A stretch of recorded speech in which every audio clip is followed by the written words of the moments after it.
At 6, a live look over the U.S. Capitol, the site of the January 6 riots in 2021. And tonight, 18 months after an investigation began into what happened, the January 6 Congressional Committee is now asking the U.S. Justice Department to consider criminal charges against former President Donald Trump.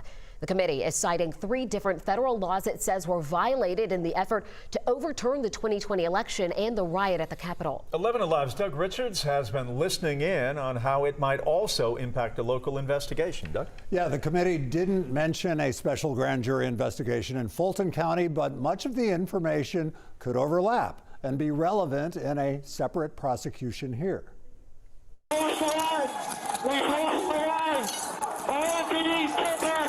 The riot at the U.S. Capitol happened just 4 days after former President Trump made a phone call to Georgia's Secretary of State demanding him to add more votes to his vote total. The most dramatic example of this campaign of coercion was the president's January 2nd, 2021 call to Georgia Secretary of State Brad Raffensperger. Committee members voted unanimously to ask the Justice Department to explore criminal charges against the former president. I get nervous when I have to give my name for food orders. The committee again played testimony from Ruby Freeman, a Fulton County election worker who said she was harassed for months by Trump backers.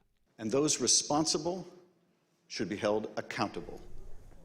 The Fulton County special grand jury is eyeing local charges separate from the federal case. The committee that the federal committee is exploring. Fulton prosecutors could use evidence that the committee has unearthed if they pursue conspiracy allegations against the former president relating to Georgia's election in 2020. Jeff.